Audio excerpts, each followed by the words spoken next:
आपण पाहताय महाधुरळा।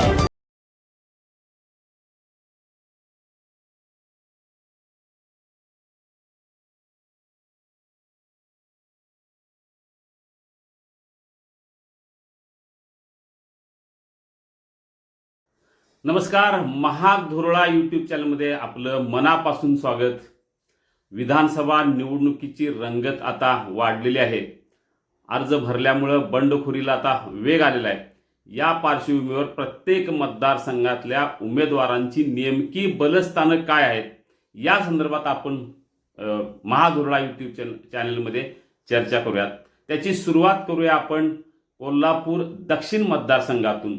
कोल्हापूर दक्षिण मतदारसंघात अमल महाडिक आणि ऋतुराज पाटील या दोघात काटेकी टक्कर होणार हे नक्की आहे। महायुती आणि महाविकास आघाडी या दोन्हीकडून त्यांनी उमेदवारी आता भरलेले आहेत। यामुळे या दोघांची नेमकी बलस्थानं काय आहेत, त्यांच्या प्रचाराची नेमकी दिशा काय राहील या संदर्भात आपण आज चर्चा करूया। आजच्या भागात आपण बघूया अमल महाडिक यांच्या प्रचाराची नेमकी यंत्रणा काय आहे, त्यांची बलस्थानं काय आहेत आणि एकूणच या निवडणुकीत त्यांच्या कोणत्या गोष्टीमुळे रंग भरणार आहे। सगळ्यात पहिलं कारण आहे ते अमल महाडिक 5 वर्षे या मतदारसंघात आमदार होते।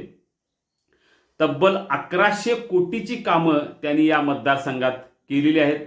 याशिवाय राज्यात महायुतीची सत्ता असल्यामुळे ते आमदार नसले तरी मोठ्या प्रमाणात निधी आणून या मतदारसंघात कामं केली आहेत। त्यामुळे त्याचा फायदा त्यांना होण्याची शक्यता आहे।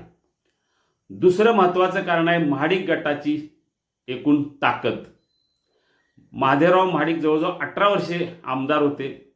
धनंजय महाडिक आता खासदार आहेत। महाडिक गटाची गोकुळ, महापालिका यासह अनेक ठिकाणी सत्ता होती।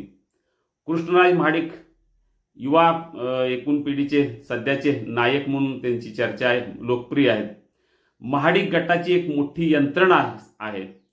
सगळ्यात महत्त्वाचं शौमिका महाडिक यांची प्रभावी इमेज क्रेज आहे। त्यामुळे महाडिक गटाची जी काही ताकद आहे संपूर्ण महाडिक कुटुंबाची, ती ताकद या मतदारसंघात अतिशय महत्त्वाची ठरणार आहे। तिसरं महत्त्वाचं एकूण या महाडिक यांच्या प्रचारातला प्रभावी मुद्दा असेल तो शौमिका महाडिक। गोकुळ दूध संघांवर ज्या संचालिका म्हणून ज्या काम करत असताना त्यांनी ज्या प्रभावी पद्धतीनं आपला ठसा उमटवला, तोच ठसा ते आता दक्षिणेच्या प्रचारात उमटवतील।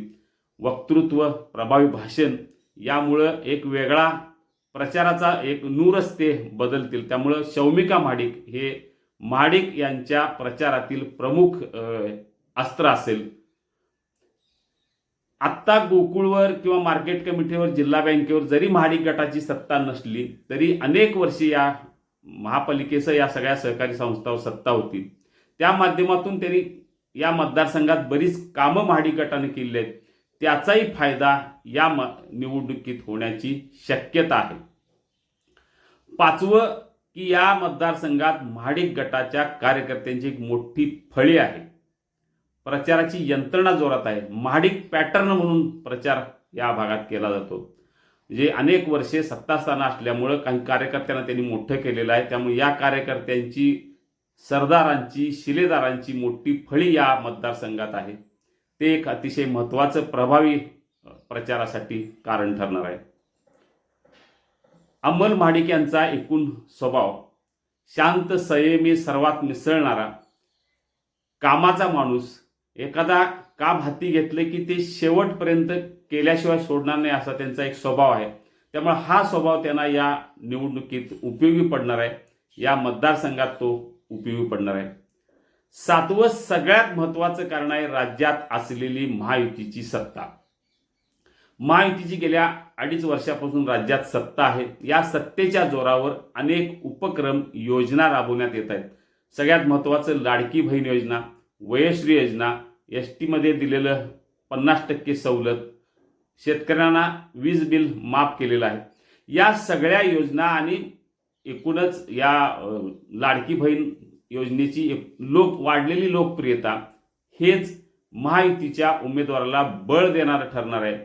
त्यामुळे अंमल माडिक यांना याचाही फायदा निश्चितपणे होऊ शकतो. यंदा पहिल्यांदाच आवाडे गट, कोरे गट महाडिक गटाबरोबर सोबत आहेत. या मतदारसंघात लिंगायत आणि जैन मतं मोठ्या प्रमाणात आहेत. त्यामुळे या दोन नेत्यांच्या सोबत असल्यामुळं विशिष्ट समाजाची मतं ही आता महाडिक यांच्या सोबत राहण्याची शक्यता आहे. संपूर्ण कुटुंब या प्रचारात उतरणार हे नक्की आहे. महाडिक कुटुंब तसं मोठं आहे. हे सगळं कुटुंब या प्रचारात उतरणार, यंत्रणा लावणार. त्यामुळे हे एक आठवं महत्त्वाचं कारण आहे. शिवसेनेची या मतदारसंघात काही प्रमाणात ताकद आहे. त्या ही ताकद आणि राष्ट्रवादीची, अजित पवार गटाची काही प्रमाणात असलेली ताकद, ही दोन्ही ताकद आता यावेळी भाजपला सोबत असणार आहेत. ते सुद्धा अतिशय महत्त्वाचं कारण आहे. अनेक गावात महाडिक गटाचं संपर्क यंत्रणा आहे. काही गावात सत्ता आहे. या सत्तेचा निश्चितपणे वापर या निवडणुकीत होण्याची चिन्ह आहेत. राजाराम साखर कारखाना महाडिक गटाच्या ताब्यात आहेत. त्याचाही वापर या निवडणुकीत निश्चितपणे होईल. त्याची ताकद या किंवा त्या सत्तेची ताकद, त्या सत्तेचा वापर, सत्तेतून काही केलेली कामं, सभासद, या सगळ्याचा उपयोग या निवडणुकीत त्यांना होण्याची चिन्ह आहेत. आणखीन एक 10वं सगळ्यात महत्त्वाचं कारण आहे लोकसभा निवडणुकीतलं मतदान. लोकसभा निवडणुकीत करवीर, राधानगरी, चंदगड या 2-3 विधानसभा मतदारसंघात शाहू महाराजांना 40,000, 70,000, 60,000 असं मताधिक्य होतं. हे मताधिक्य रोखण्यात दक्षिण मतदारसंघात महायुतीला यश आलं.